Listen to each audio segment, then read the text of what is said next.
Bien, estamos listos entonces para compartir la palabra del Señor. Tengo una deuda con ustedes que hoy estoy dispuesto a pagar. ¿Sí? Así que bien, vamos a compartir la palabra del Señor. Les doy la bienvenida a todos, a los que nos visitan por primera vez. Bien, quiero también darle la bienvenida a todos los que nos ven en línea, los que nos escuchan a través de la radio, a través de todos los medios digitales. Sean ustedes que están en casa, en el autobús, en el trabajo, en el gimnasio, donde sea, sean ustedes también bienvenidos a este tiempo de compartir la palabra del Señor. Bien, Jesús sana un paralítico, parte 2. Parte 2. Bien, mira lo que dice Mateo, capítulo 16, verso 26. Aquí el Señor nos hace dos preguntas. ¿Qué obtienes? ¿Qué beneficio obtienes si ganas el mundo entero, pero pierdes tu alma? Y luego hace una segunda pregunta muy interesante. ¿Hay algo que valga más que tu alma? Esto es hermoso de parte del Señor, ¿sabes? Porque Él te está diciendo, no hay nada más valioso para mí que tu alma. Bien, imagina todas las cosas del mundo, todas las cosas valiosas, júntalas todas. Y Él dice, ni aún ganando eso es más importante y más valioso que tu alma para mí. ¿Te estás dando cuenta la importancia que el Señor le da a la salvación primero? ¿Sí? Él dice, no hay nada más valioso que tu alma. De nada te vale ganar el mundo entero, y eso incluye caminar y disfrutar de las habilidades que te permiten disfrutar de las cosas del mundo más que la salvación. Lo más importante es tu alma y el rescate eterno que el Señor ha hecho en tu vida y en tu familia. Es lo más importante. Mira que cuando vemos cómo está el mundo actualmente, y vaya que está bastante deteriorado, ¿cierto? Y se va a poner peor, por cierto. Yo sé que hay muchos pastores, no, que vamos a orar, que tal, que esto va a mejorar. No, se va a poner peor. Porque si, yo no puedo orar para que las cosas ocurran diferentes a como dice la Escritura. El Señor dice, mira, el mundo va en decadencia, ¿bien? Y vamos en pos de los últimos tiempos, ¿sí? Así que esto se va a poner peor, ¿bien? Pero mientras se pone peor, el Señor está más cerca, falta un día menos, ¿bien? Y mira que muchos de nosotros pensamos, ¿sí?, que los problemas actualmente del mundo son el terrorismo, la educación, la economía, la migración, la inclusión loca esa, el LGBTQRH hasta la Z, ¿bien? ¿Sí? Pensamos que esos son los problemas realmente que tiene la humanidad y nuestro mundo. Pero mientras estaba meditando en esto, el Señor trajo algo a mi vida muy importante. Él me dice, Josué, todos los problemas que ves a tu alrededor, ¿sabes dónde está el origen y dónde está el verdadero problema de eso? En el corazón del hombre, que está apartado de mí. ¿Sí? Así que el verdadero problema no es lo que ves afuera. Ese es el resultado, está bien. Pero el verdadero problema de la humanidad está ocurriendo en el corazón del hombre. Un corazón impío, apartado completamente del Señor, desobediente y rebelde. Ese es el problema. ¿Sí? Porque si usted ve todos estos problemas que yo les acabo de mencionar, dése cuenta que la raíz del problema es que Cristo no está en esos corazones. Ese es el problema. Bien. Y mira lo que dice Jesús con respecto a eso. ¿Has leído en algún momento el Salmo 103? Aquel que dice, alaba alma mía al Señor y no olvides ninguno de sus beneficios. ¿Has escuchado ese salmo antes? Mira bien, el salmo dice así, 103, Salmo 103, del 1 al 5, dice así, alaba alma mía al Señor, alabe todo mi ser su santo nombre, alaba alma mía al Señor y no olvides ninguno de sus beneficios. Y ahora a continuación el salmista, inspirado por el Espíritu Santo, te va a decir cuáles son los beneficios. ¿Sabes cuál es el primero? Primer beneficio, Él es el que perdona tus pecados y luego sana todas tus dolencias. Y mira luego, dice, rescata tu vida del sepulcro, te cubre de amor y compasión, Él colma de bienes tu vida y te rejuvenece como las águilas. ¿Tú crees que ese orden allí está al azar? Allí hay un orden, no lo vamos a tocar hoy, bien, pero allí hay un orden, eso no está allí porque bueno, vamos a lanzarlo y como lo lancemos y como quede, así quedó, no. Eso tiene un orden, y tiene un orden espiritual, sí, un orden en el reino de los cielos. Pero mira que lo primero es, no olvides ninguno de sus beneficios. Y lo primero que siempre debes recordar del Señor es que Él te ha salvado y ha perdonado todos tus pecados. Amén. ¿Ya entiendes entonces por qué primero lo perdonó y después lo sanó? ¿Ya entiendes la importancia, sí? Este hombre pensó, el paralítico, que su principal problema era no caminar. Y muchos que están afuera, que no conocen a Cristo, creen que su principal problema es que no tienen dinero, es que la esposa se le fue, es que los hijos lo odian. No, ese no es tu principal problema, brother. Tu principal problema es que no conoces a Cristo. Ese es el problema, ¿bien? Entonces, mira cómo, viéndolo de esta manera, podemos enfocarnos a realmente cuál es la solución, ¿bien? Cuál es la salvación y cuál es la salida. Por eso que Jesús dijo, yo soy la puerta, yo soy el camino, yo soy la verdad, yo soy la vida, y nadie va al Padre sino a través de mí, ¿bien? Así que la respuesta es el Señor. Amén. ¿Cómo continúa la historia? Le dice, hijo, tus pecados quedan perdonados. Y los que estaban allí sentados dicen, en el verso 6, voy de nuevo a la historia de Marcos, ¿bien? Estaban sentados allí algunos maestros de la ley que pensaban, ¿por qué habla este así? Está blasfemando. ¿Quién puede perdonar pecados sino solo Dios? ¿Saben qué opino de ese comentario de los maestros de la ley? Está correcto. Cuando ellos dicen, solo Dios puede perdonar pecados, estaban en lo correcto. El problema no era ese. El problema es que ellos pensaron que el que tenían enfrente no era Dios. Ese era el problema, ¿bien? Pero su razonamiento de que solo Dios puede perdonar pecados estaba correcto, porque solo Él puede hacerlo. ¿Y sabes cómo o por qué solo Dios puede perdonar pecados? Porque cada cosa que tú haces, ofendes es a tu Dios. Y cada pecado, cada acción, palabra que no tienen el blanco de la obediencia es una falta contra el Señor. Te lo explico de esta manera.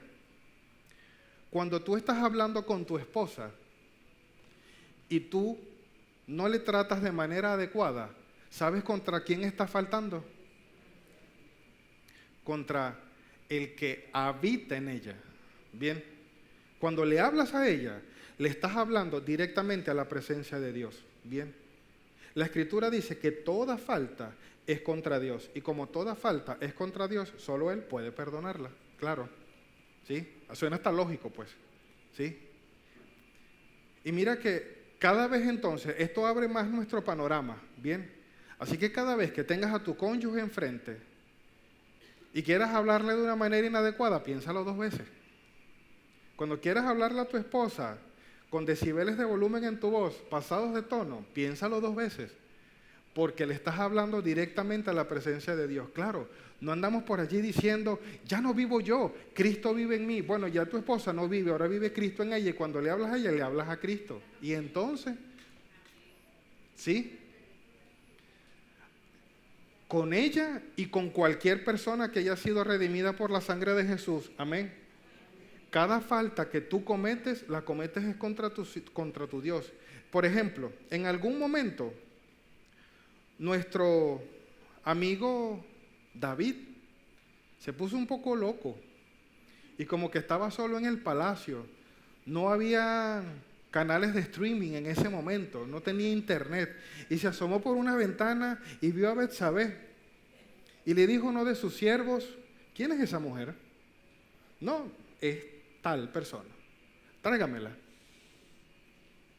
Se acostó con ella y tuvo que tapar esa falta, de paso matándole al esposo.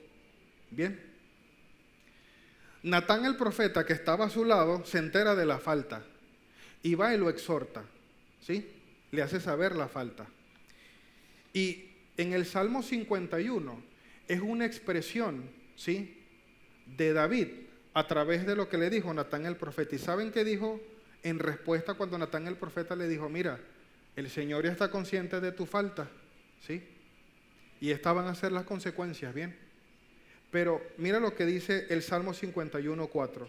Dice David, contra ti solo he pecado y he hecho lo malo delante de tus ojos. Está hablando del Señor.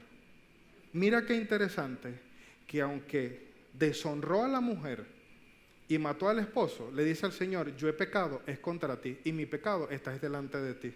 No habla de ella. ¿Te estás dando cuenta? Que dice contra ti. Solo contra, no he pecado contra ella, he pecado contra ti. Bien, porque he faltado a la obediencia que tú me has dispuesto. He faltado a tus leyes y a tus mandamientos. He pecado contra ti. Bien, en consecuencia, lastimamos y herimos a las personas. Bien, pero estamos pecando contra Dios. Mira que cuando vemos cómo suceden estas cosas en el mundo, como las acabamos de describir, ¿sabes qué dice el Señor? En Juan capítulo 16, verso 9, que el pecado del mundo consiste en que el mundo, se niega a creer en mí. Ese es el pecado del mundo. ¿Ves que los pecados son en contra del Señor? Muchos dicen, bueno, mi pecado es fumar, mi pecado es el adulterio, mi pecado es mentir. No, brother, tu pecado es que no está Cristo en tu corazón. Ese es tu pecado. Porque si tuvieses a Cristo en tu corazón, no fumaras, no fornicaras, no hicieras esto y no robaras y no mentirías, ¿sí? Pero la verdad es que el pecado del mundo es que nos negamos a creer en el Señor y en lo que Él le ha dicho, cómo funcionan las cosas y cómo las hagamos. Bien, ese es el pecado del mundo. Ahí lo está diciendo. Ese es el problema del mundo. Que se niegan a creer en mí y en lo que yo les digo de cómo deben vivir la vida. Y tú dirás, bueno, muchos de nosotros conocemos al Señor, pero igual a veces faltamos. Sí, pero cuando faltas, lo que estás haciendo es no obedecer a lo que Él te ha dicho antes. Y no obedecer a lo que Él te ha dicho antes es no creer a lo que Él dijo. Bien, ese es el problema. ¿Sí? Por ejemplo, ¿recuerdas a Ananías y Zafira en Hechos de los Apóstoles? Ellos habían vendido un terreno y dinero, parte de ese dinero lo entregaron al apóstol Pedro en sus manos. Parte del dinero cuando tenían que haberlo entregado todo. Bien, mira lo que ocurrió cuando estas personas colocaron este dinero en las manos de Pedro. Ananías, le reclamó Pedro, ¿cómo es posible que Satanás haya llenado tu corazón para que le mintieras al Espíritu Santo? ¿A quién le estás mintiendo? Y te quedaras con parte del dinero que recibiste por el terreno. ¿Acaso no era tuyo antes de venderlo? Y una vez vendido, ¿no estaba el dinero en tu poder? ¿Cómo se te ocurrió hacer esto? No has mentido a los hombres, sino a Dios. Ay, papá. Se nos puso la vara más alta hoy, ¿cierto? Pero así son las cosas. Bien. Así son las cosas del Señor. Ahora bien, ya sabes por qué solo Dios puede perdonar pecados. ¿Estamos claros? Seguimos, ¿verdad? Viene la gran pregunta. En ese mismo instante supo Jesús en su espíritu que esto era lo que estaban pensando. Y Él les dijo, ¿por qué razonan así? Les dijo que es más fácil decirle al paralítico, tus pecados son perdonados, o decirle, levántate, toma tu camilla y anda. Esto es la respuesta de Jesús ante la respuesta de los maestros de la ley que dijeron, ¿cómo se atreve este a perdonar pecados si solo Dios puede hacerlo? Está blasfemando. Y lo que me hace pensar esto es que no fue que lo dijeron, fue que lo pensaron. Y Jesús supo lo que estaban pensando. Bien, supo lo que estaban pensando y Jesús les respondió a esto. ¿Por qué razonan así? Y les hizo una pregunta. Entonces, ¿qué es más fácil? Pues, ¿hacer esto o hacer aquello? ¿Perdonarlo o decirle que se levante? Veamos esto en dos vías, ¿sí? Imagínate que tú eres un maestro de la ley y Jesús te hace esa pregunta. ¿Cómo te escaparías de esa situación tan incómoda? Yo diría, es más fácil perdonar los pecados. ¿Por qué?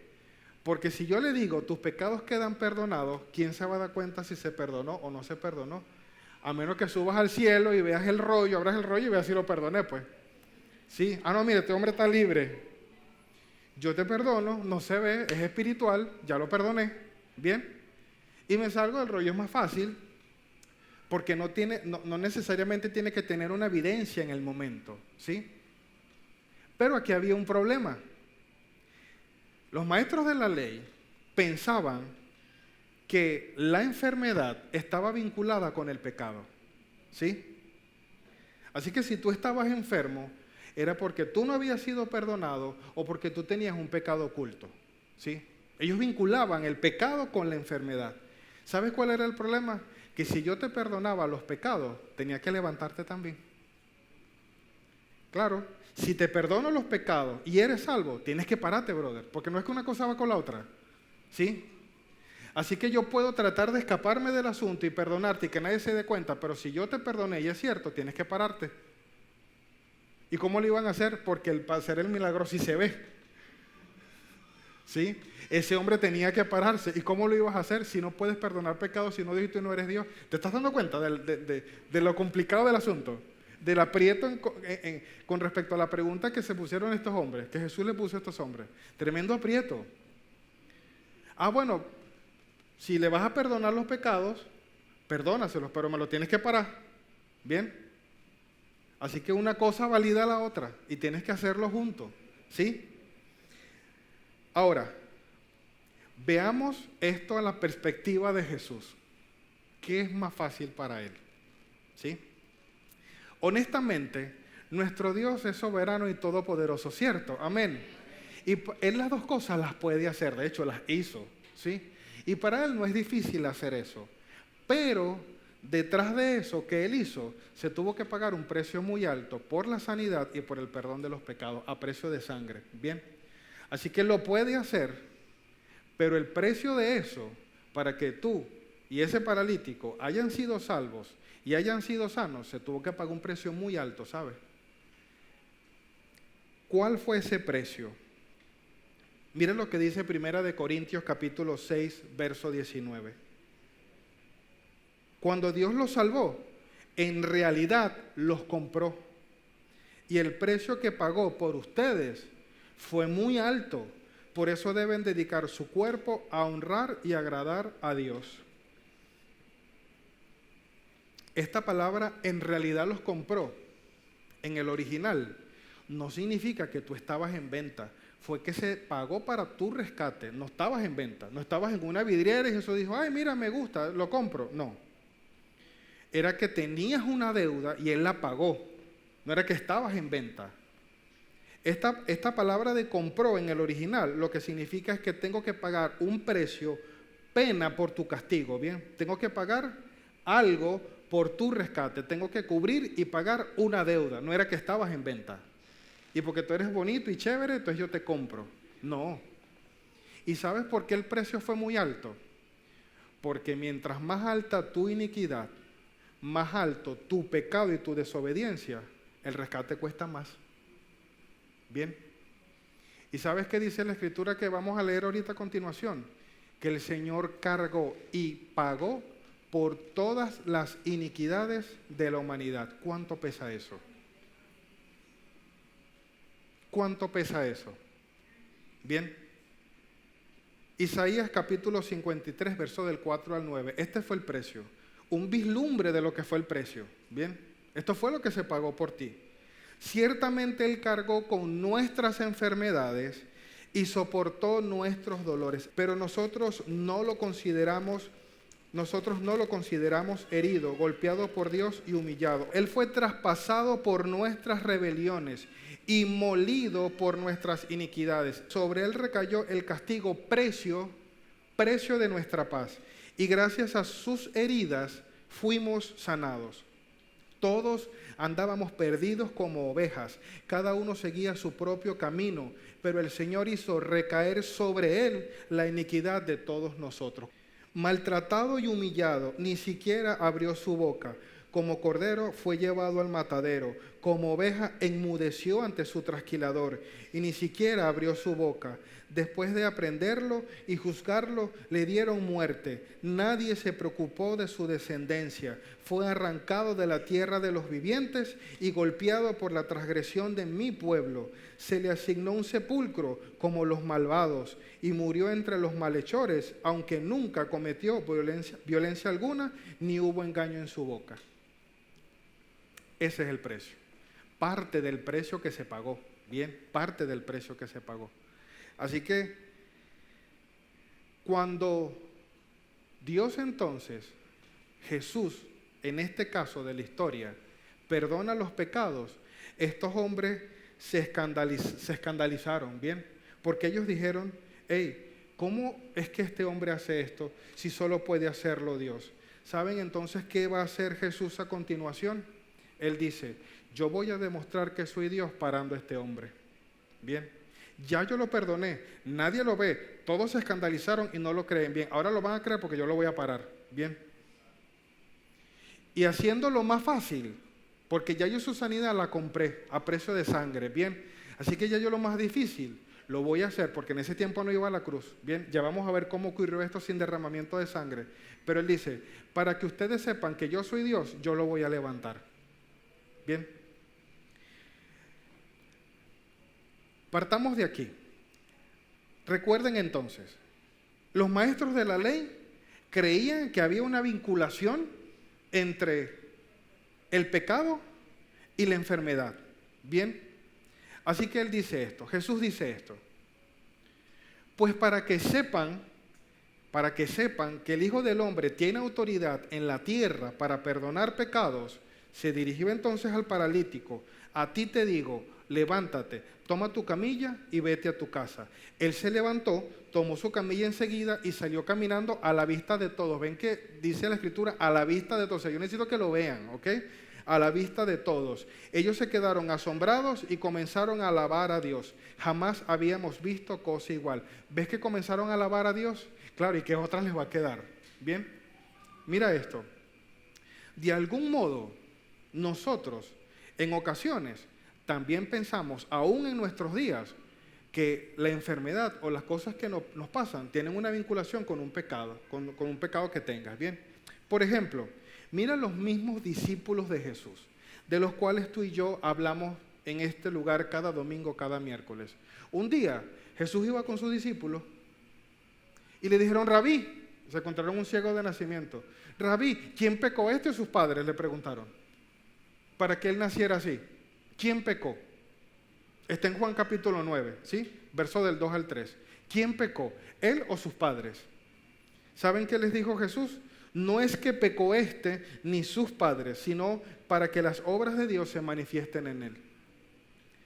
Él es así porque hay una gloria que yo voy a mostrar en su vida y luego de allí lo sana de una manera espectacular que luego tú y yo vamos a hablar de esa historia. Es esa historia en donde Jesús tomó algo de barro con su saliva, se lo untó en los ojos, luego váyanse, enjuáguese allá y recuperará la vista. Y luego de lo que ocurrió, no solamente el milagro fue extraordinario y muy creativo, sino que después le empezaron a preguntar, hombre, ¿quién te sanó? ¿Y por qué te sanó? ¿Quién es ese Jesús? Y esa historia es espectacular, ¿bien? Pero te estás dando cuenta cómo el discípulo lo ve al hombre y dice, ¿quién pecó, este o sus padres? ¿Ves cómo vinculan? Aún los discípulos. No era exclusivo de los maestros de la ley. Y a veces tú y yo pensamos de esa manera. Por ejemplo, Hechos de los Apóstoles. Un día iba Pablo camino a Roma, iba en la embarcación y por cuestiones de desobediencia de la tripulación empezó allí las olas a golpear la barca, a golpear el barco, se hundieron, naufragaron y llegaron medio con vida a la isla de Malta, ¿sí? Allí se encontraron a unos lugareños y como estaba haciendo frío y estaba lloviendo, ellos le ofrecieron un techo y le ofrecieron fuego para calentarse. Bien, Pablo empezó a recoger allí unas maderitas, una leña para hacer más fuego y una serpiente para huir del calor, ¡chuac!, se le enganchó aquí a la mano. Bien. ¿Y sabes qué dijeron los hombres de la isla de Malta? Sin duda, este hombre es un asesino, pues aunque se salvó del mar, la justicia divina no va a consentir que siga con vida. La justicia divina que te alcance, que te persiga, que te haga cobrar, ¿qué tal? ¿Sí? No podemos pensar de esa manera. A veces nosotros pensamos, no, ¿qué me está pasando esto? Porque yo ayer le hablé mal a mi mamá, con razón me está pasando esto hoy, esto es culpa mía. ¿Sí? O mira, eso te está pasando, viste, yo te dije que no hicieras eso. Entonces nos metemos en la onda cabalística, bien. Y pensamos en ¿cómo que es? En la ley esa ¿sí?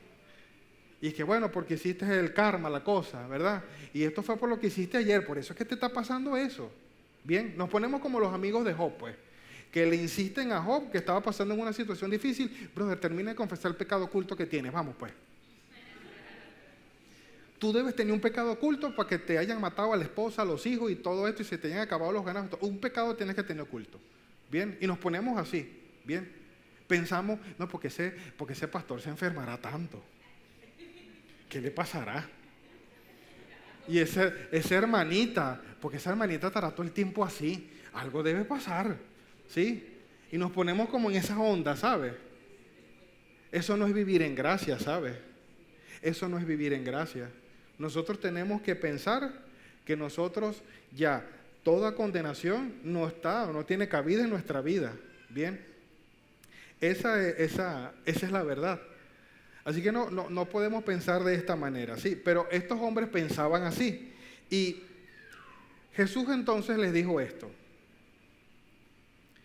para que sepan que el Hijo del Hombre tiene autoridad en la tierra para perdonar pecados, ¿sí?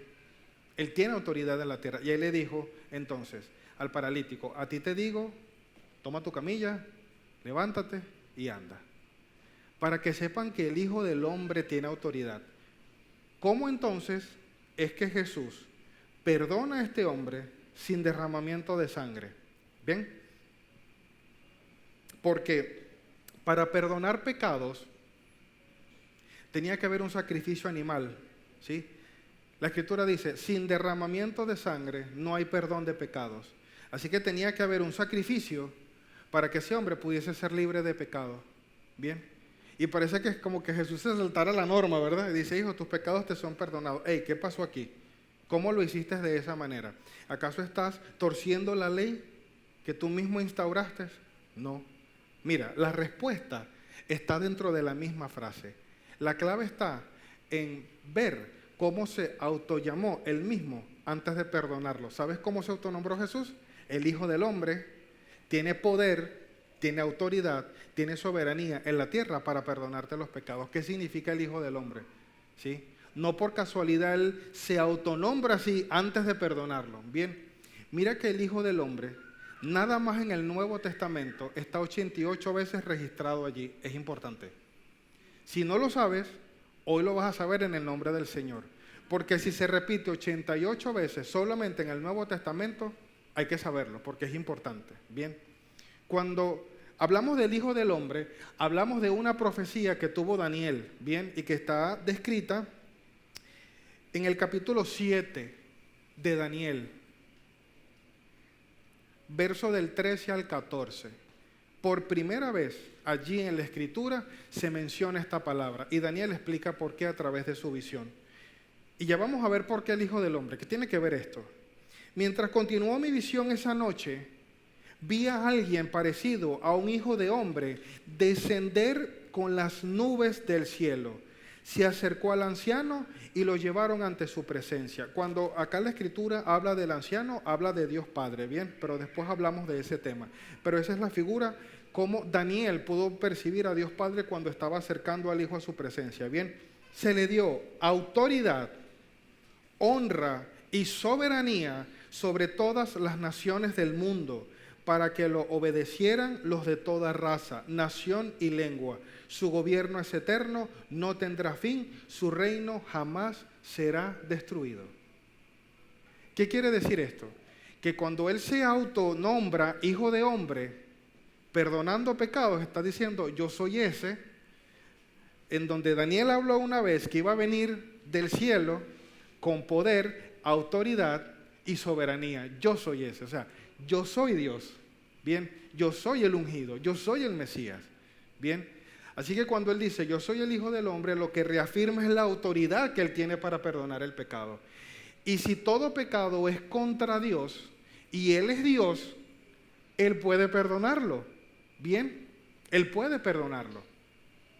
Mira que una de las intenciones que Jesús tenía en su ministerio era que las personas pudiesen entender que el Padre y Él eran uno. Era algo que Él trataba de instruir todo el tiempo. ¿Te has dado cuenta? En la Escritura, muchas veces, el Señor enseña, el Padre y yo somos uno. De hecho, me encanta cuando el Señor ora y dice, yo oro para que ustedes sean uno, así como tú y yo, Padre, somos uno, y que ellos estén en mí, así como yo estoy en ti. Esa oración es hermosa, ¿sí o no? Él dice, yo oro para que todos ustedes sean uno, así como tú y yo, Padre, somos uno, que ellos sean uno en mí como yo estoy en ti. Bien, mira que hay un pasaje en la Escritura en donde Él está conversando con sus discípulos. A mí me encantan estos discípulos porque son más ocurrentes que nosotros, ¿sabes? Y esas historias son buenísimas con los discípulos porque ellos no tenían pena de preguntar cosas locas, ¿bien? Y Él estaba un día y estaban en un momento serio. Jesús se estaba despidiendo. Jesús estaba a punto de decirles, les conviene que yo me vaya, porque les enviaré el Espíritu Santo a ustedes. Bien, y se estaba como despidiendo. Y entonces Tomás, incrédulo, le dice, Señor, no sabemos a dónde vas, así que ¿cómo podemos conocer el camino? Yo soy el camino, la verdad y la vida, le contestó Jesús. Nadie llega al Padre sino por mí. Si ustedes realmente me conocieran, conocerían también al Padre, y ya desde este momento lo conocen y lo han visto.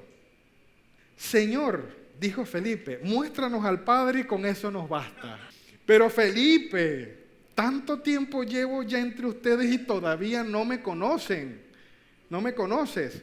El que me ha visto a mí, ha visto al Padre. ¿Cómo puedes decirme, muéstranos al Padre? ¿Acaso no crees que yo estoy en el Padre y que el Padre está en mí? Nuestro Señor es el gran yo soy, nuestro Señor Jesús. Él es Dios, ¿bien?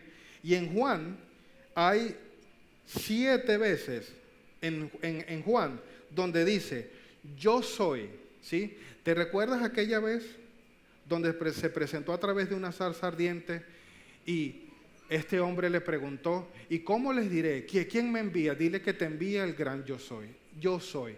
Y el Señor dice, Jesús dice, yo soy el pan de vida.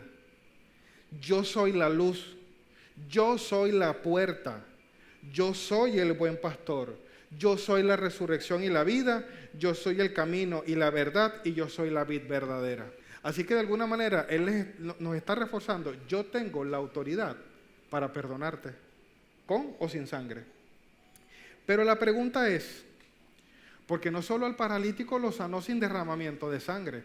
¿Te acuerdas de esa mujer que fue a los pies de Jesús y le enjugó sus pies con sus cabellos, con sus lágrimas y con un perfume costoso? A ella también la perdonó sin derramamiento de sangre, porque la perdonó ahí en situ, ¿sí? La perdonó ahí. ¿Te recuerdas de esa mujer que fue sorprendida en adulterio, que le iban a apedrear y los hombres estaban allí ya con la mano levantada y Jesús les dijo, bueno, el que esté libre de pecado lance la primera piedra? Todos se fueron retirando pues estaban todos con pecado, ¿bien? Y le dijo a la mujer, ¿dónde están los que te condenaban? Y la mujer le dijo, ya no están, Señor. Y él le dijo, yo tampoco te condeno. ¿Sabes qué hizo en ese momento? La perdonó. Así que esto no es exclusivo del paralítico. Ya el Señor lo había hecho en otras oportunidades. Y el Señor lo que está diciendo es, quiero que entiendan que yo tengo la autoridad dada por Dios para perdonar pecados, porque yo soy Dios y tu falta es contra mí. Ahora, la pregunta es esta. ¿Y Él no podía seguirlo haciendo así y no ir a la cruz? ¿Sí? Vamos a cerrar con esto. Él no podía seguirlo haciendo así y no ir a la cruz. En esos contextos, Jesús se acercaba y perdonaba pecados persona a persona. Ministerio con tiempo de duración de 3 años. Te pregunto, si Él lo hubiese seguido haciendo así, ¿quién te hubiese perdonado a ti los pecados hoy?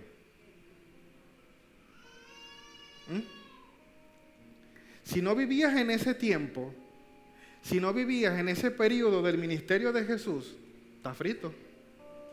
¿Quién te perdona entonces? Porque si esa era la única modalidad que había, ¿cómo entonces tú y yo, que vivimos en el 2023, ibas a ser perdonados? Mira lo que dice Hebreos capítulo 9, verso 12. Esta es la respuesta. Dice que la sangre y la ceniza de novillos y de carneros solo limpiaban a las personas por fuera, pero no las purificaban por dentro. ¿Bien? Y que tuvo que venir un sacerdote, el sacerdote de los bienes definitivos y eternos. Y así como había un sacerdote, llegó ese sacerdote de los bienes definitivos y eternos y entró también en el tabernáculo. ¿Bien? Como lo hacían los otros sacerdotes. Pero este sacerdote de los bienes definitivos, o sea, tu Señor y mi Señor, dicen que entró a un tabernáculo que no fue construido por manos humanas y que no es de este mundo, como donde se metían antes los sacerdotes. ¿Sí? Así que este tabernáculo, no construido por manos humanas y que no es de este mundo, era la misma presencia de Dios Padre. Bien, en donde te leí hace un rato que se acercó a él. ¿Sí? Y dice que no entró con sangre ajena de machos cabríos, sino que entró con su propia sangre. ¿Y sabes cuál es la palabra clave en esto? Dice que lo hizo de esta manera para poder lograr un rescate eterno. Esa es la clave, el rescate eterno. Porque perdonar los pecados, así como Él lo hizo, era interesante para que las personas pudiesen comprender que Él era Dios. ¿Sí? Pero ¿sabes qué era lo más excelente? El rescate eterno. Porque si no, no se pudiese cumplir la palabra de que Él cargó con las iniquidades de todos, sino con los que le perdonó los pecados en esos 3 años nada más. ¿Qué sería de tu vida y de mi vida de esa manera? ¿Sí? Así que la verdad era que lo que venía era un rescate eterno a través de la sangre preciosa de Jesús. Y dijo, yo entré con mi propia sangre a expiar sus pecados una vez y para siempre. Lo que significa que Él pagó por tus pecados de ayer, de hoy y de mañana y de por toda la eternidad y por tus generaciones y por todos. Bien, una vez y para siempre. ¿Te estás dando cuenta cómo a ti y a mí nos salvó? Fue un rescate eterno a través de la sangre.